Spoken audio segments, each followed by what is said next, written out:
నమస్తే. ఈరోజు న్యూస్ ఎనాలిసిస్‌లో ఆంధ్రప్రభ పేపర్‌లో వార్తలు చూద్దాం. మయన్మార్, థాయిలాండ్ అల్లకల్లోలం అయిందట. రిక్టర్ స్కేల్ పైన 7.7, 7.2, 6.4 ఆ రేషియోలో భూకంపం వచ్చిందట. పాపం పెద్ద ఎత్తున పెద్ద పెద్ద బంగ్లాలు కూలిపోయినాయి. పెద్ద పెద్ద అపార్ట్మెంట్లు. ఇగో ఈడ చూడండి. కూలక ముందు ఇది అపార్ట్మెంట్ పెద్దది. కుప్పకూలిపోయింది కళ్ళ ముందే. మయన్మార్‌లో దాదాపు 191 మంది నిన్నటికే నైట్‌కే చనిపోయారట. ఇంకిప్పుడు ఎంతమంది అయ్యారో తెలదు. దాంట్లో మన రామగుండం ఎమ్మెల్యే కుటుంబ సభ్యులు కూడా ఆ ఏరియాలోనే ఉన్నారు. కాకపోతే వాళ్ళేం చిక్కుకోలే అందులో. కాకపోతే అదృష్టవశాత్తు బయటపడ్డారట హోటల్ నుంచి. అప్పుడే ఇక స్టార్ట్ అయితుంది బయటపడ్డారట. చాలా అదృష్టం వాళ్ళది. 12 నిమిషాల వ్యవధిలో 3 వరుస భారీ భూకంపాలు, ఆ తర్వాత మరిన్ని ప్రకంపనలు. పేకమేడల్లా కుప్పకూలిన భారీ భవంతులు, ధ్వంసమైన ఆలయాలు, మసీదులు, వంతెనలు, పగుళ్ళు విచ్చుకున్న ఇళ్ళు, రోడ్లు, భారీగా ఆస్తి నష్టం. భారత్, చైనా, వియత్నాం, బంగ్లాదేశ్‌లోని ప్రకంపనలు కొంచెం లైట్‌గా వచ్చినాయట భారతదేశంలో కూడా. ఆ చుట్టూ ఉన్న దేశాలలో. దానికి సంబంధించి ప్రధానమంత్రి నరేంద్ర మోడీ మేము ఆదుకుంటాం, ఎలాంటి సహాయానికైనా సిద్ధంగా ఉన్నాం. అంటే ఆపదలో ఉన్నారు కాబట్టి అని చెప్పి ఆయన ముందే ఒక స్టేట్మెంట్ ఇచ్చిండు. ప్రధాని తక్షణ స్పందన. ప్రపంచ దేశాల సాయానికి మయన్మార్ అభ్యర్థన తెలిపిందట. పాపం పెద్ద ఎత్తున కుప్పకూలారు. దాని కింద అసలు ఎంతమంది ఉన్నారో తెలవదు. ఈ లెక్కలన్నీ డొల్లే. అసలు లెక్కలు బయటకు రావాలి వాస్తవంగా. ఎందుకంటే చాలామంది చనిపోయి ఉంటారు. ఆ లెక్కలు కూడా గవర్నమెంట్‌కి ఏం తెలుస్తాయి, అల్లకల్లోలమే ఇప్పుడు. పెద్ద పెద్ద భవంతులు కూలినాయి. అందులో అసలు మనుషులు ఎంతమంది ఉండ్రు, ఏముంది, ఆ లెక్క తెలిసేటాళ్ళకి చాలా టైం పట్టింది. కానీ ఎంతమంది చనిపోయినప్పటికీ ఇది మృత్యు ఘోషే. మామూలు విషయం కాదు. ఇది ఇది ఒక వార్త అయితే. క్యాబినెట్ బేస్‌మెంట్ పూర్తయితే రూ. 1,00,000 ఇస్తారట. ఇందిరమ్మ ఇళ్ళకి తక్షణం చెల్లింపు, త్వరితగతిన ఇళ్ల గ్రౌండింగ్ ప్రభుత్వానికి అత్యంత ప్రాధాన్యాంశం. లబ్ధిదారులకు 4 విడతల పేమెంట్ రెవెన్యూ మంత్రి పొంగులేటి శ్రీనివాసరెడ్డి చెబుతుండు. పైలట్ గ్రామాలలో ఇందిరమ్మ ఇళ్ల గ్రౌండింగ్ ప్రక్రియను వేగవంతం చేయాలని, బేస్‌మెంట్ పూర్తయిన ఇళ్లకు తక్షణమే రూ. 1,00,000 చెల్లించాలని రెవెన్యూ శాఖ మంత్రి పొంగులేటి శ్రీనివాసరెడ్డి కలెక్టర్లకు ఆదేశించారు. బేస్‌మెంట్ పూర్తయితే రూ. 1,00,000 ఇందిరమ్మ ఇళ్ళకి. మంచినే ఉంది. ఎక్కడిచ్చారు? కేవలం జనవరి 26 రోజు పైలట్ ప్రాజెక్ట్‌గా మండలానికి ఒకటి గ్రామాన్ని సెలెక్ట్ చేశారు. 600 మండలాల్లో 600 గ్రామాలు. వాటికే ఇంక కాలేదట గ్రౌండింగ్. మీకు మండలానికి ఒక గ్రామానికి చేయటానికే 3 నెలలు పట్టింది గ్రౌండింగ్ చేయటానికి. జనవరి 26లో ఇస్తే జనవరి 26 పోయింది, ఫిబ్రవరి 26 పోయింది, మార్చి 26 పోయింది, ఏప్రిల్ కూడా వచ్చే అవకాశం ఉంది. ఇప్పుడు చెబుతుండు పొంగులేటి శ్రీనివాసరెడ్డి గారు. తక్షణమే రూ. 1,00,000 మనం బేస్‌మెంట్ అయినోళ్ళకి ఇయ్యాలి. అత్యంత ప్రాధాన్యమైన అంశం ఇదండి. అత్యంత ప్రాధాన్యమైన అంశానికి పైలట్ ప్రాజెక్ట్‌గా మండలానికి ఒక గ్రామానికి పెట్టిన దానికి 3 నెలలు పడితే, ఇక మరి ప్రాధాన్యం లేని అంశాలకి అసలు సంవత్సరాలు పడతాయా మీకు? ఏం పరిపాలన, ఏం పాలన చేస్తున్నారు, ఏం ప్రభుత్వం అర్థం కాని పరిస్థితుల్లో ఇవాళ ప్రజలు ఆందోళనలో ఉన్నారు. దీని విషయంలో కాదు, అనేక విషయాల్లో. ధరణి విషయం అయితే ఇంకా ఘోరం అంటే ఘోరం, విఫలం అయిపోయింది ప్రభుత్వం. భూభారత పెడతనన్నారు, దానిపైన కమిటీ వేశారు, సంతోషపడరు జనాలు, రైతులు. ఇప్పటికి 15 నెలలు అయింది ప్రభుత్వం వచ్చి. మేమొస్తే ధరణిని బంగాళాఖాతంలో కలుపుతాం అంటున్నారు. మళ్ళా మొన్న కూడా అన్నారు. ప్రతిపక్షంలో ఉన్నప్పుడు అన్నారు, 15 నెలల తర్వాత అసెంబ్లీలో మళ్ళా అన్నారు. మరి ఆ బంగాళాఖాతంలో పడేయటానికి మీకు బస్సు దొరకట్లేదా? ఫ్లైట్ దొరకట్లేదా? లేదా బంగాళాఖాతం దగ్గర పోవటానికి ఆ రవాణా సౌకర్యం లేదా? ఏందో అర్థం కావట్లే. బంగాళాఖాతంలో పడేయాలంటే ఎన్ని రోజులు పట్టిద్ది? ఎంత దూరం ఉంది బంగాళాఖాతం? రైతులు కొన్ని లక్షల మంది ఇవాళ ధరణి సమస్యలతోని 10 సంవత్సరాల నుంచి ఇబ్బంది పడుతున్నారు. కేసీఆర్ రెండో టర్మ్ అప్పటి నుంచి ఇప్పటి వరకు రైతులు అనేక సమస్యలతో ధరణి వల్ల వాళ్ళు లోపభూయిష్టంగా ఉంది. దాంట్లో వెనక ముందు చూడకుండా ఆయన ఒక రోజులోనే ఓవర్ నైట్‌లో ఇచ్చేసిండు ధరణి. ఆ సమస్యలు ఏదైనా పోతాయేమో కాంగ్రెస్ పార్టీ వస్తే అని ఓటేస్తే రైతులు, వాళ్ళు 15 నెలల నుంచి 1000 కళ్ళతోని ఎదురు చూస్తున్నారు. ప్రతిరోజు ఏం అప్డేట్ వద్దో అని చూసేవాళ్ళు కూడా ఉన్నారు. అయినా కానీ మీకు మరి ఢిల్లీకి, హైదరాబాద్‌కి అసలు మీరు ఏం చేస్తున్నారు, ఏం క్యాంపులు, ఏం కథ తెలవట్లేదు కానీ ఎప్పుడో ఒకరోజు ప్రకటన చేస్తారు. వారానికో, 10 రోజులకో భూభారతి తొందరలో అంటారు. మరి ఆ తొందర ఇప్పుడు, దీని బంగాళాఖాతాలు కలిపేది ఇప్పుడు. ఇందిరమ్మ ఇళ్ళ కథ కూడా అది. వచ్చినాయి అన్నారు. ఎడిపోయినాయో తెలవదు. పైలట్ ప్రాజెక్టులు ఉన్న గ్రామాల్లోనే ఇంక ఇందిరమ్మ ఇళ్ళు బేస్‌మెంట్ లెవెల్‌లో ఉంది. అత్యంత తొందర మనకి రూ. 1,00,000 ఇప్పుడు ఇయ్యండి, గ్రౌండింగ్ చేయండి తొందరగా అంటారు. ఇంకా గ్రౌండింగే కాలేదు. ఇది పరిస్థితి. ఇందిరమ్మ ఇళ్ళదైతే రూ. 1,00,000 ఇస్తారట బేస్‌మెంట్ కట్టిన తర్వాత. దాని తర్వాత మిగతా ఈ 4,00,000 ఇస్తారట. అంటే 4 దఫాల్లో ఇస్తారట. అంటే 1,25,000, 1,25,000 లెక్కిస్తారటది. ఇది ఒక వార్త ఇచ్చారు. ఢిల్లీ పెద్దలే శాఖలు ఫైనల్ చేస్తారట. కాంగ్రెస్ పెద్దల దిశానిర్దేశం. ప్రస్తుతం మంత్రుల శాఖలో మార్పులుంటాయట. మార్పులు చేర్పులు పురపాలక, పట్టణాభివృద్ధి, విద్యాశాఖ సీఎం రేవంత్ వద్దే. ప్రమాణ స్వీకారంతో పాటే మంత్రుల శాఖల ప్రకటన. పురపాలక శాఖ, అర్బన్ డెవలప్మెంటు, విద్యాశాఖ. ఈ 3 మన రేవంత్ రెడ్డి గారి దగ్గరే ఉంటాయట. ఇప్పటికే ఎలిగిపోతుంది విద్యాశాఖ. ఉస్మానియా యూనివర్సిటీ ఒక సోషల్ వెల్‌ఫేర్ హాస్టల్ లెక్క ఉందది. కాకతీయ యూనివర్సిటీ అసలు ఉందో లేదో తెలవని పరిస్థితి. ఇక మిగతా యూనివర్సిటీలు చెప్పనే అవసరం లే. మళ్ళా ఆయన దగ్గరే ఉంచుతారట ఆ శాఖ. ఆయనకసలు ఆయన ఆయన చూసుకోవడానికి టైం లేని పరిస్థితుల్లో ఢిల్లీకి హైదరాబాద్ ఇప్పటికే 30 సార్లు తిరిగిండు. విద్యాశాఖ ఒక కీలకమైన శాఖ, అర్బన్ డెవలప్మెంట్ కీలకమైన శాఖ, పురపాలక శాఖ కీలకమైన శాఖ. దానికి ఒక స్పెషల్‌గా మంత్రిని పెట్టి ఆడ కూర్చోబెట్టాల. ముఖ్యమంత్రి అయన్ని శాఖలు నిర్వహించడం సాధ్యమైతే అయ్యే పనేనా? ఇప్పుడు ముఖ్యమంత్రి గారి పరిస్థితి ఎట్టుందంటే ఈ మధ్య ఒక పెద్ద నాయకుడి దగ్గరకు పోయిండట. కాంగ్రెస్ పార్టీ తెలంగాణలో అత్యంత సీనియర్ నాయకుడు కురువృద్ధుడు అని పేరుంది ఆయనకి. ఆయన ఇంటికి పోయి ఆవేదన వ్యక్తం చేసిండు. ఏందే పెద్దాయన, ఏమో కనీసం ఒక ఐఏఎస్ ఆఫీసర్‌ని ట్రాన్స్‌ఫర్ చేయాలని నాకు ఢిల్లీ నుంచే కాగితాలు వత్తన్నాయి. ఆడ నుంచి పేరు వత్తే ఆయన ఇచ్చిన కాడ చేయటం తప్ప నేను ఏం చేసేది ఎందుకు ఈ ముఖ్యమంత్రి అన్నాడట. ఇక అదే కథ అయింది. అభ్యర్థులు కాదు శాఖలు కూడా వాళ్ళే కేటాయిస్తారట. ఏ శాఖ ఎవరికి ఇయ్యాలో కేటాయించి పంపిస్తే ఇక ఆయన వచ్చి మళ్ళీ ఈయన ఎదురుగా కూర్చోవాల. ఇక అట్టుంటది. ఎందుకంటే ముఖ్యమంత్రి ఇష్టం ఉంటది. జనరల్‌గా ఎవరికి ఏ శాఖ ఇయ్యాలని ఆయన కేటాయించుకొని ఆయన దానిపైన అజమాయిషీ చేస్తారు. ఇక ఢిల్లీ నుంచి శాఖ ఇచ్చాక ఈయన మాట ఎందుకు ఇత్తడు రేపు? ముఖ్యమంత్రి మాట ఇంటాడు. ఢిల్లీ నుంచి సపోజ్ ఒక ఆయన ఈ మధ్య నాకు హోం మంత్రి అంటే బాగా ఇష్టం అన్నాడు. ఆయన తెచ్చుకుంటాడు హోం మంత్రి. అనుకోండి సపోజు. ఇక ఆ హోం మంత్రి ముఖ్యమంత్రి చెప్తాడట. ఈయన అసలు చెప్తే సాహసం చేత్తడా? అది అయిద్దా? ఇక పరిపాలన ఎంత ఎలిగిపోద్ది దీనివల్ల? ఇది కాదు ముఖ్యమంత్రికి ప్రైవసీ ఉండాలి. కొంత స్వేచ్ఛ ఉండాల. భారత రాజ్యాంగం ప్రకారం ముఖ్యమంత్రికి ప్రోటోకాలు ఆయన ఆ క్యాబినెట్‌లో పోర్ట్‌ఫోలియోలు ఎవరికి ఏది ఇయ్యాలో ఆయన ఇష్టం. ఎవరిని తీసేయాలి, ఎవరిని ఉంచాలి, ఎవరిని బర్తరఫ్ చేయాలనేది ముఖ్యమంత్రి ఇష్టానుసారం ఉంటది. మరి దాన్ని కూడా ఢిల్లీ వోళ్ళు తీసిపోతే రేపు కేసీఆర్ కౌంటర్ చేయడు. ఓరి నాయన మీకు శాఖల కేటాయింపు కాదు అధికారిని ట్రాన్స్‌ఫర్ చేయాలని ఢిల్లీకి పోవాలి నాకైతే ఇక్కడనే చేస్తా నేనే. హోల్ అండ్ సెల్ కేసీఆరే. తెలంగాణ ఆత్మగౌరవాన్ని ఢిల్లీలో తాకట్టు పెట్టలేదు. నేను తెలంగాణ ఆత్మగౌరవం, తెలంగాణ ప్రజల్ని తలెత్తుకునేలా చేసినా మీరేం ఢిల్లీలో తాకట్టు పెట్టారంటాడు. సింపుల్ అయిపాయే. ఇదట శాఖలట అక్కడి నుంచే వస్తాయట.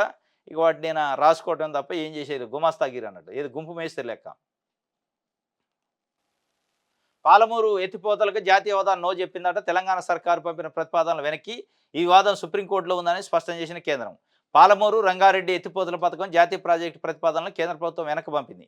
కృష్ణా నదీ జలాల వినియోగంపై 2 రాష్ట్రాల మధ్య ప్రస్తుతం వివాదం సుప్రీంకోర్టులో ఉందని కేంద్ర ప్రభుత్వం స్పష్టం చేసింది. కృష్ణా ట్రిబ్యునల్ 2 ఇందుకు సంబంధించిన విచారణ చేపడుతుందని కేంద్ర జలశక్తి శాఖ అధికారులు ప్రస్తావించారు. కోర్టు వివాదం నేపథ్యంలో ఈ ప్రాజెక్టు టెక్నో ఎకానమిక్ రిపోర్ట్ను పరిగణలోకి తీసుకోవడం సాధ్యం కాదని కేంద్ర జలశక్తి శాఖ తేల్చి చెప్పింది. ఈ నేపథ్యంలో ప్రతిపాదనలు తెలంగాణ రాష్ట్రానికి తిరిగి పంపినట్లు లోక్సభలో కేంద్రం తెలిపింది. అయిపోయా. పాలమూరు ఎత్తిపోతలకి జాతీయ హోదా నో. ఎందుకయ్యా అంటే సుప్రీంకోర్టులో కృష్ణానది జలాల పంపిణీ పైన వివాదం ఉంది కేసు. ఏపీకి తెలంగాణకు మధ్య. కాబట్టి ఇయ్యలేము. మరి బనకచెర్ల పోలవరం నుంచి నీళ్ళు తీసిపోయి బనకచెర్లలో పోసి ఆడ నుంచి నేను మొత్తం రాష్ట్రాన్ని సస్యశ్యామలం చేస్తానని చంద్రబాబు నాయుడు గారు అంటుండు. మరి వీటన్నిటికీ అనుమతులు అవుతున్నాయి దీనికి ఎందుకు రాదు? ఇప్పుడు బనకచెర్లకి పోలవరానికి మీరే డబ్బులు ఇస్తారు. మరి ఇక్కడికి వచ్చేలా కోర్టు కేసు అంటున్నారు. అక్కడ కూడా కోర్టు కేసు ఉంది కదా. అదే కృష్ణానది జలాలు కదా. అదే గోదావరి కృష్ణాను అనుసంధానం చేయడానికి ఉపయోగపడే బనకచెర్ల కదా. కేసులు అన్నిటికీ ఉంటాయి కదా. 2 రాష్ట్రాలకు ఉన్నాయి కదా కేసులు. మరి ఎన్డీఏ గవర్నమెంట్లో తెలుగుదేశం పార్టీ ఉంది కాబట్టి అంత ఈజీ అవుతుందని నో అయితే చెప్పింది. మరి దీనిపైన ఏం చేద్దో కాంగ్రెస్ పార్టీ కాంగ్రెస్ ప్రభుత్వం చూడాలి. నమస్తే తెలంగాణ. ఇంధనం ఇచ్చిన భూములకు రేవంత్ వేలం వేస్తాడట. బయోడైవర్సిటీకి కేంద్రంగా గ్రీన్ లంగ్స్ ఆఫ్ హైదరాబాద్గా ఉన్న 1973లోనే హెచ్సియుకి ఇచ్చిందట. 2300 ఎకరాలు కేటాయించిన నాటి ప్రధాని పార్లమెంట్లో బిల్లు పెట్టి మరీ యూనివర్సిటీ మంజూరు చేసిన ఇందిర 400 ఎకరాల్లో 120 ఎకరాల పక్షులు 720 జాతుల మొక్కలట. 400 ఎకరాల్లో 120 రకాల పక్షులు ఉన్నాయట. 720 జాతుల మొక్కలు జీవజాతులు ఉన్నాయి. వాటిని అమ్ముతున్నట్టు 400 ఎకరాలను అమ్మేందుకు సిద్ధమైందట రేవంత్ రెడ్డి. అంటే ఇంధనం ఇచ్చింది అనే అమ్ముతుండ అన్నట్టు నమస్తే తెలంగాణ వార్త రాసింది. సంబరం సన్నద్ధం అంట. ఏప్రిల్ 27న బీఆర్ఎస్ రజతోత్సవ మహాసభ హనుమకొండ జిల్లా ఎలకతుర్తిలో 1,00,000 మందితో భారీ బహిరంగ సభ. బహిరంగ సభ ప్రాంగణం 154 ఎకరాలు 1213 ఎకరాలు ఏర్పాటు చేశారట. 1213 ఎకరాలు అయింది. 154 ఎకరాలు బహిరంగ సభ, 1213 ఎకరాల ఏర్పాట్లు, పార్కింగ్ 1059 ఎకరాలు, జనం రాక 50,000 వాహనాలు. ఇది ఒక వార్త. 1,00,000 మందితోని ఎలకతుర్తిలో ఏప్రిల్ 27న బీఆర్ఎస్ రజతోత్సవం 25 సంవత్సరాలు అయిన సందర్భంగా ఉంటుందట. దిశ మోడీ నెంబర్ 1 అట. రెండో స్థానంలో కేంద్ర హోంశాఖ మంత్రి అమిత్ షా, 28 స్థానంలో తెలంగాణ ముఖ్యమంత్రి రేవంత్ రెడ్డి, 14 స్థానంలో ఏపీ ముఖ్యమంత్రి చంద్రబాబు నాయుడు గారు. AP deputy CM Pawan Kalyan గారు 78 స్థానంలోనే ఉండు. ఏంటిది ఇదంటే ఒక పేపర్ ఆయన ఇచ్చిండు, ద ఇండియన్ ఎక్స్‌ప్రెస్ అని 2025 పవర్‌ఫుల్ ఇండియన్ లీడర్లు ఎవరు అని ఒక జాబితా తీస్తే మోడీ పవర్‌ఫుల్ లీడర్ వచ్చిండట, అమిత్ షా దాని తర్వాత వచ్చిండట. ఆబ్వియస్లీ ఇద్దరే వస్తారు. వేరే వాడు ఎట్లొత్తడు ఇక? వేరే వాడు ఇండియన్ ఎక్స్‌ప్రెస్ ఉంటదా ఇక? ఇండియన్ ఎక్స్‌ప్రెస్ పేపరు పవర్‌ఫుల్ లీడర్ల జాబితాలో మోడీని పెట్టకుండా రాహుల్ గాంధీని, అరవింద్ కేజ్రీవాల్‌ని పెట్టిండు అనుకో సపోజు, ఉంటాడా? ఉండడు. మోడీని మొదట ఇయ్యాలి, రెండోది అమిత్ షా ఇయ్యాల్సింది. ఆ 2 ఇస్తేనే ఆ పేపర్ ఉంటది, లేకపోతే ఉండదు అనే పద్ధతిలో ఉంది ఇయాల భారత రాజ్యాంగము, భారత ప్రజాస్వామ్యం వ్యవస్థ. మొత్తానికి అదయింది. తెలంగాణ ముఖ్యమంత్రికి అయితే 28 స్థానం వచ్చిందట, అత్యంత శక్తివంతమైన జాబితాలో. ఏపీ ముఖ్యమంత్రికి 14 స్థానం వచ్చింది. అంటే మధ్యలో ఈయనకంటే డబల్ ఇచ్చారు ఆయనకి. ఇక పవన్ కళ్యాణ్ అయితే ఎక్కడనో 78లో ఉండిపోయి తీసి అవతలేశారు. ఇది ఒక వార్త అయితే. చివరి ప్రయత్నాలు ఉన్నాయట, క్యాబినెట్‌లో బెర్త్ కోసం ఢిల్లీకి ఆశావాహులు, కాంగ్రెస్ పెద్దలతో భేటీలు, విజ్ఞప్తులు. ఇప్పటికే కొత్త మంత్రుల పేర్లు దాదాపు ఖరారు. మంత్రి పదవి రాకున్నా వేరే దక్కుతుందనే ఆశ. కేసీ వేణుగోపాల్ ఖర్గేని కలుస్తున్న పార్టీ ఎమ్మెల్యేలు. ఖర్గేతో పరిగి ఎమ్మెల్యే రామ్మోహన్ రెడ్డి భేటీ అయిందట. నేను చివరి ప్రయత్నాల్లో ఉన్నట ఇక దింపుడు గల్ల ఆశలు. ఎందుకంటే ఇక దగ్గర ఏప్రిల్ 3 ముహూర్తం అన్నారు. మరి ముడిపెడితే లేదు చూడాలి అలా, కానీ ఇక పోయి ప్రయత్నాలు చేస్తున్నట. రంగారెడ్డి జిల్లా Parigi MLA, senior Congress party నాయకుడు, సీనియర్ ఎమ్మెల్యే, ఆయన కూడా ప్రయత్నం చేస్తుంటే ఇబ్బరింపట్నం ఎమ్మెల్యే మాల్రెడ్డి రంగారెడ్డి కూడా ఇక ఆయన అయితే డైరెక్ట్ అనౌన్స్ చేసిండు, నాకు మంత్రి పదవి రాతే ఎమ్మెల్యే రాజీనామా చేస్తాను. మరి ఎవరికి ఇస్తారు? ఇది ఈ కుంపటి ఎంత లెక్కబోద్ది? ఈ అగ్గి రాజేసిద్దా కాంగ్రెస్లో, మరి సల్లారిద్దా చూడాలి. ఇక చివరి ప్రయత్నాలు అయితే ఉన్నాయట. ఇంకోటి ఎక్స్టెన్షన్ ప్లీజ్ అంటున్నారట. తమను కొనసాగించాలని రిటైర్డ్ ఉద్యోగుల పైరేవులు. దాదాపు 6729 మంది ఎంప్లాయీస్ని తెలంగాణ ప్రభుత్వం తొలగిస్తూ ఉత్తర్వులు ఇచ్చింది. వాళ్ళు ఎవరంటే కేసీఆర్ ప్రభుత్వంలో ఆల్రెడీ రిటైర్ అయిన వాళ్ళని పట్టుకొచ్చి పెట్టిండు. 60 సంవత్సరాలు 55 సంవత్సరాలు రిటైర్మెంట్ అవుతారుగా, పనికిరారు వీళ్ళు, ఉద్యోగానికి వయసు మీరింది కాబట్టి పని చేయలేరు, వీళ్ళకి శక్తి ఉండదని పక్కన పెట్టిన వాళ్ళని పట్టుకొచ్చి ఉద్యోగాలు ఇచ్చిండు. శక్తి ఉండి, తెలివి ఉండి, చదువు ఉండి, డైనమిక్గా ఉన్న యువతనే రోడ్ల మీద తిప్పిండు. వాళ్ళని తొలగించారు. వాళ్ళని తొలగిస్తే వాళ్ళు వచ్చి మమ్మల్ని ఎక్స్చేంజ్ చేయండి ప్లీజ్ అంటున్నారట. అన్ని శాతగానే రిటైర్ అయితే మళ్ళీ ఎందుకు? యువత ఉన్నారు చాలామంది నిరుద్యోగులు, వాళ్ళని తీసుకోవాలి కదా. వాళ్ళు రోడ్ల మీద తిరుగుతున్నారు, పట్టాలు పట్టుకొని పిహెచ్డి స్థాయి పట్టాలు ఉన్న వాళ్ళు కూడా ఉన్నారు. వాళ్ళకంటే నేను పొడిచేది ఉంది ఆడ. కాబట్టి అసలు నువ్వు ఎక్స్టెన్షన్ ప్లీజ్ కాదా, కాళ్ళ వెంబడ వదిలిపెట్టద్దు. వాళ్ళ పీకి అవతలేయాలి, కొత్త వాళ్ళని పెట్టుకోవాలి. నిరుద్యోగులకి, యువతకి ఉద్యోగాలు ఇచ్చినట్టయితే మంచి సర్వీస్ ఇస్తారు. ఓపిక ఉంటుంది, సహనం ఉంటుంది. యూత్ వాళ్ళు చేసే సర్వీస్కును ఏజ్ అయిపోయిన వాళ్ళు చేసే సర్వీస్కి తేడా ఉంటుంది. నెక్స్ట్ సాక్షి చూద్దాం. బేస్మెంట్ పూర్తి అయితే వెంటనే ₹1,00,000 మన ముందు బేస్మెంట్ పూర్తి కావాలంటే లిస్ట్ రావాలి కదా. ఇప్పుడు ఎవరికి ఇల్లు వచ్చిందో తెలితే వాళ్ళు బేస్మెంట్ కడతారు. నువ్వు ఇల్లు ఎవరికి వచ్చిందో జాబితానే ఇవ్వద్ది, బేస్మెంట్ పూర్తయితే లచ్చ అంటటి. అసలు 600 గ్రామాలలో ఇంకా బేస్మెంట్లు పూర్తి గ్రౌండింగే కాలే, మీరు ఇచ్చిన పైలెట్లోనే కాలే. అసలు దాంట్లో ఏడైద్ది? అసలు దాంట్లో 2028 కూడా అయిదో కాదు. రెవెన్యూ మాసం అంట, ధరణి స్థానంలో అమల్లోకి రానున్న భూభారతి. ఈ మాసాలు ఎప్పటి నుంచి మామూలా?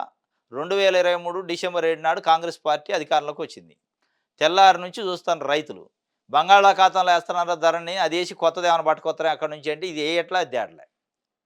ఇది బంగాళాఖాతంలో పోవట్లేదు, వీళ్ళకి చేతులు రావట్లే, దాని నుంచి కొత్తది రావట్లే. భూభారత్ అని ఒకటి పెట్టారు. అది ఎప్పుడో డిసెంబర్లో 2024 డిసెంబర్లో దాంట్లో అసెంబ్లీలో పెట్టారు. ఇప్పటికి మళ్ళీ ఏప్రిల్లో వచ్చింది. దాని మీద అతి లేదు గతి లేదు. రైతులు ఎదురు చూస్తారు, ఏమవుతుంది అని రోజు పేపర్లో టీవీలలో చూస్తారు పాపం. ఇగొత్తదేమో ఎగొద్దాం, ఇయ్యాలి ఏం చెప్తాడు, ఏం చెప్పుడు లేదు. పేపర్ వాళ్ళు ఏదో ఒకటి ఊహాగానాలతో రాస్తున్నారు తప్ప అక్కడి నుంచి ఏమి లేదు. ఇక మళ్ళీ ఏప్రిల్లో ఇక రెవెన్యూ మాసం అంటే ఏప్రిల్. ఏంది రెవెన్యూ మాసం అంటే ఆ భూభారతి చట్టాన్ని పెట్టి దీన్ని ధరణిని తీసేస్తారట. ఇక మాసం అవుతుంది. ఆ మాసం ఎప్పుడు మరి? ఏప్రిల్ మొదటి వారమా, రెండో వారమా, మూడో వారమా, లేకపోతే ఏప్రిల్ 30? అసలు ఏప్రిల్‌లో కూడా ఉంటుందా? మళ్ళీ ఇంకో రెవెన్యూ మాసం అంటే ఏప్రిల్ అని కూడా చెప్పట్లే. ఏప్రిల్ నెలలో రెవెన్యూలో కీలక మార్పులు అంటుండు. ఆ మాసం మే కావచ్చు, జూన్ కూడా కావచ్చుగా. కాబట్టి అధికారికంగా చెప్పట్లేదు. ధరణి స్థానంలో అమల్లోకి రానున్న భూభారతి రిజిస్ట్రేషన్ల శాఖలో సంస్కరణలకు ఈ నెలలోనే శ్రీకారం. ఆన్లైన్ స్లాట్ బుకింగ్ విధానాన్ని అమల్లోకి తేనున్న ప్రభుత్వం ఇప్పటికి ఉంది కదా. కాదు దాంట్లో లేదు, స్టాంప్స్ అండ్ రిజిస్ట్రేషన్లో ఆన్లైన్ లేదు, దాంట్లో తెస్తారట. హైదరాబాదు పరిసర సబ్ రిజిస్టార్ కార్యాలయంలో తొలుత పైలట్ పద్ధతిలో ఈ ఆన్లైన్ స్లాట్ బుకింగ్ పెడతారట రిజిస్టార్ ఆఫీసులు. ఇప్పుడు ధరణిలో ఎట్లాగుంది ఆన్లైన్. ఇప్పటికైనా వస్తే సంతోషం. మీరు ఒక ప్రజాప్రభుత్వం ఇంధన పాలన అని చెప్తూ ప్రజలు ఏరి కోరి ఓట్లేసి కాంగ్రెస్ పార్టీ హస్తం గుర్తు ఏడుందో అని ఎత్తుక్కొని ఓటేశారు. ఖమ్మం, నల్గొండ, మహబూబ్‌నగర్, వరంగల్ జిల్లాల ప్రజలు. వాళ్ళ పాపం తలదించుకుంటాడు చేయమాకండి. మంచిగా అయింది మీకని ప్రతిపక్షాలు రేపు అనేటట్టు చేయమాకండి. ఓట్లేశారు మంచిగా అనుభవించండి. రైతు బంధు రావట్లేదు సరైన టయానికి, రైతు రుణమాఫీ రాలేదు, ఇక ధరణిని తీసేతనని తీసేయలేదు, ఇక మంచి జరిగిందిలే మీకని వాళ్ళు సంకలు గుద్దుకుంటాడు చేసే పని చేయమాకండి. చేయకుండా తొందరగా అది అమలు అయ్యేటట్టు చేసి వాళ్ళ తలెత్తుకుంటాడు చేయండి. ఎందుకంటే మిమ్మల్ని నమ్మి ఓట్లేసినందుకు. పుట్టినరోజు నాడే ప్రాణం తీశారట పెద్దపల్లి జిల్లా వెలిగేడు మండలం ముప్పరి తోటలో పరువు హత్య. పుట్టినరోజే వేకుడిని గొడ్డలతో నరికి చంపిన యువతి తండ్రి.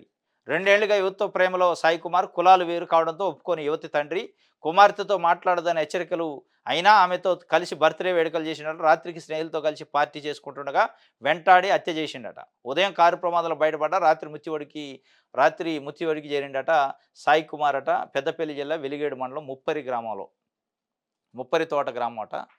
2 సంవత్సరాల నుంచి వాళ్ళ కూతుర్ని లవ్ చేస్తానా అని ఎంటపడుతున్నాడట. అది తెలిసి వాళ్ళ తండ్రి హెచ్చరించాడట. అటు ఆ అమ్మాయికి ఇద్దరికి వీనికి కూడా. కులాలు వేరు, పంతాలకు పోయారు, పట్టింపు పోయారు, ఒకటే ఊరట. నిన్న ఈ ఈ ఈ సాయి కుమార్‌ది బర్త్‌డే అట.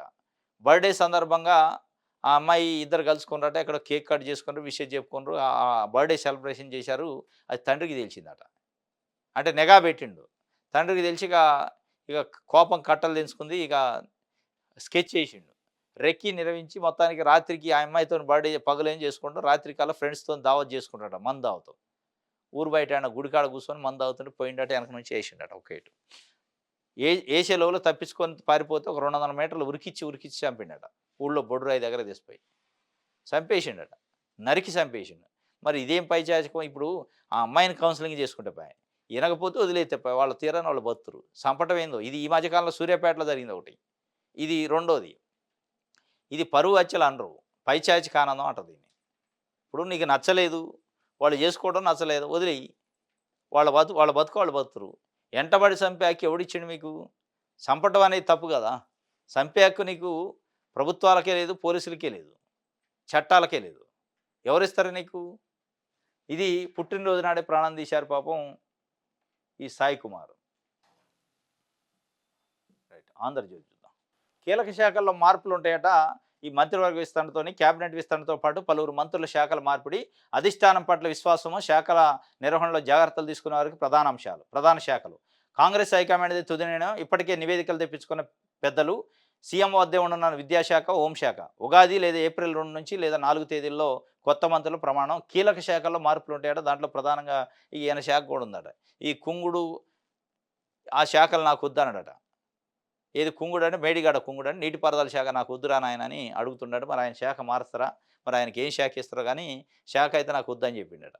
ఇట్లా మరి పొంగులేటి శ్రీనివాసరెడ్డి శాఖను కూడా కొన్ని మారుస్తారని, ఆయనకు 2-3 శాఖలు ఉన్నాయి. రెవెన్యూ ఉంది, గృహ నిర్మాణం ఉంది. ఇట్లలో బట్టి విక్రమార్కకు సంబంధించి మారుస్తారని ఒక చర్చ. మరి దీంట్లో ఎవరికో కానీ కీలకమైన శాఖల్లో అయితే మార్పులు అధిష్టానం నుంచి ఉంటాయట. అంటే లాయల్గా అధిష్టానానికి ఉంటోళ్ళు, శాఖ పైన పట్టున్నోళ్ళు వాళ్ళది మారవరట. ఈ అధిష్టానం దగ్గర లాయల్గా లేక ఎగస్ట్రాలు చేసిన వాళ్ళవి మారుతారట. అధిష్టానం దగ్గర లాయల్ విషయంలో వస్తే బట్టి విక్రమార్క బెటరే ఉంటాడు కాబట్టి, అంటే కాంగ్రెస్ అధిష్టానం వాళ్ళ లైన్లో నడుస్తారు కదా, వేరే ఆయనకి పర్సనల్ ఎజెండా ఉండదు కాబట్టి ఆయన మార్చకపోవచ్చు అనుకుంటా. ఇంకోటి ఎల్ఆర్ఎస్ రాయితీ గడువు పెంపట. ఎల్లుండితో ముగియనున్న గడువు. దరఖాస్తుదారుల విజ్ఞప్తి నేపథ్యంలో ఏప్రిల్ నెలాఖరు దాకా పెంచాలని సర్కారు యోచన. గత 15 రోజుల్లో 950 కోట్ల ఆదాయం, 31 లోపు మరో 500 కోట్లు వస్తుందని అంచనా. ఎల్ఆర్ఎస్ రాయితీ గడువు పెంపు. దానికి ఏంటంటే ఎల్లుండితో ముగిస్తుందట గడువు. దరఖాస్తుదారుల విజ్ఞప్తి నేపథ్యంలో ఏప్రిల్ నెలాఖరు దాకా పెంచాలి. దరఖాస్తుదారులు విజ్ఞప్తి చేయకపోయినా పెంచుతారు. అది పెట్టిందే డబ్బుల కోసమే. ఇక దరఖాస్తుదారుల విజ్ఞప్తి అవసరంలే. పెంచి మళ్ళీ ఏప్రిల్ 30 దాకా పెంచారుగా, అప్పటికి డబ్బులు రాతే మళ్ళీ పెంచుతారు మే 30 కదా. దాంట్లో డౌటే లేదు మీకు. ఆ ఎల్ఆర్ఎస్ పెట్టింది ప్రజల కోసం అనుకుంటున్నారా ఏంది? నిజంగానే ప్రజల కోసం ఎల్ఆర్ఎస్ పెడితే డబ్బులు వసూలు చేయొద్దు. కేసీఆర్ 2020లో ఎల్ఆర్ఎస్ 2020 అని ఒక స్కీమ్ పెట్టి ₹1000 ఫీజుతో దరఖాస్తు చేయించుకోండు. చేసిన తర్వాత ఒక టేబుల్ ఇచ్చారు వాళ్ళు. ఏ ప్లాట్‌కి, ఎన్ని గజాలకి, ఏ మార్కెట్ విలువకి ఎంత డబ్బులు కట్టాలి, ఎల్ఆర్ఎస్ రెగ్యులేషన్ ఫీజు అంటే అప్పుడు గగ్గోలు పెట్టారు. ఇదే రేవంత్ రెడ్డి, ఉత్తమ్ కుమార్ రెడ్డి, కోమటిరెడ్డి వెంకటరెడ్డి, బట్టి విక్రమార్క. అందరూ ముఖ్యమైన నాయకులే. అట్టెట్లా వసూలు చేస్తారు పేద ప్రజల దగ్గర? ఎల్ఆర్ఎస్తోని వీఆర్ఎస్ ఇస్తాం బీఆర్ఎస్‌కి. ప్రజలు ఎల్ఆర్ఎస్ పేరుతోని వీఆర్ఎస్ ఇవ్వబోతున్నారు. వీఆర్ఎస్ పార్టీకి అయిపోయింది మీ పని. అదే మేమొస్తే చూడండి ఉచితంగా ఇస్తాం అన్నారు. ఇంకొక అడుగు ముందుకేసి అప్పుడు పీసీసీ అధ్యక్షుడు కూడా ఆయన ఉత్తమ్ కుమార్ రెడ్డి 2021లో మేమే అధికారంలోకి రాబోతున్నాం ఉచితంగా ఇస్తాం ఎవరు తీసుకోవద్దని చెప్పిండు. ఇప్పుడు ఏం చేసిండు? డబ్బులేసిండు. డబ్బులేసి ఏం చేసిండు? ఏ సూపర్ మార్కెట్‌లో గట్టా ఆఫర్‌లు పెడతారు. ఒకటి తీసుకుంటే ఇంకోటి ఫ్రీ అని అట్ట పెట్టిండు. ఎయటం వాళ్ళే దాంట్లో 25% రిబేట్ అట. అసలు 25% రిబేట్ కాదు. సున్నా అంటివి కదా! ఒక్క రూపాయి కూడా ఎల్ఆర్ఎస్ ఫీజు అవసరం లేదు కట్టొద్దని చెప్తివి. మళ్ళీ అదే అప్లికేషన్‌లో నువ్వు కట్టిస్తంటివి. మళ్ళీ 25% రిబేట్ అంటటి. అంటే ప్రజలకి మభ్యపెట్టంగా అది ఏమంటారు దీన్ని? ఇచ్చినట్టు ఇయ్యాల, రిబేట్ ఇచ్చినట్టు ఉండాలి. నువ్వే ఫైన్ ఏత్తావు. నువ్వే రిబేట్ ఎత్తావు. నువ్వే వసూలు చేస్తావు. అసలు ఈ ఫైన్ ఎక్కడిది? ఈ రెగ్యులేషన్ ఫీజే లేదు. రిబేట్ ఎక్కడిది మళ్ళా? కాబట్టి ఇదంతా ఏందంటే డబ్బుల కోసం చేసేది కాబట్టి ఏప్రిల్ 30 కాదు మే 30, జూన్ 30 పోయినా ఆశ్చర్యలేదు. డబ్బులు వచ్చినాక దాన్ని పెంచుతూనే ఉంటారు. ఏ దరఖాస్తుదారుడు టెన్షన్ పడాల్సిన అవసరం లేదు. పెంచమని అడగాల్సిన అవసరం కూడా లేదు. ఇది ఇప్పుడు మన కోసం చేయట్లా వాళ్ళ కోసం చేసుకుంటారు వాళ్ళు పెంచుతారు. దాంట్లో డౌట్ లేదు. ఇది ఇంకోటి గమ్మత్తు ఏంటంటే ఫీజు పే చేసిన వాళ్ళకి ప్రొసీడింగ్స్ రావట్లే. అధికారులు ఏం చెబుతున్నారో తెలుసా? మాకేం లేదు సార్ గల్లా నింపుకో అని చెప్పారు తప్ప మీకు ఇచ్చే కాగితం గురించి మాకు చెప్పలేదు. మాకేమైనా కాగితం ఇస్తావా అంటే కూడా వాళ్ళకి ఏం సమాధానం లేదు. ఇన్ని పైసలు కడుతున్నాం కదా మరి మాకు రెగ్యులరేషన్ అయినట్టు కాగితం ఇవ్వాలి కదంటే ఆ కాగితం కథ మాకు చెప్పలేదు. మాకు కేవలం డబ్బులు కథ చెప్పారు. డబ్బులు వసూలు చేసి ఖజానా నింపండి అని చెప్పారట. దాని తర్వాత మేము ట్రైనింగ్ ఇస్తాం ఎట చేయాలో చెప్తాం అని. కాబట్టి ఎవరు సురుగ్గా ముందుకు పోవట్లే డబ్బులు పే చేయడానికి. ఇది అయిద్దా అపోద్దా అని. ఇది మొత్తానికైతే రాయితీ గడువు పెంచారట. పెంచే అవకాశం ఉందట. అవకాశం కాదు పెంచుతారే కానీ అంత డౌట్ లేదు అందులో. ఇది ఆంధ్రజ్యోతి. రైట్. ఇది ఈరోజు న్యూస్ అనాలిసిస్. రేపు తాజా వార్తలతో తిరిగి కలుసుకుందాం. Thank you.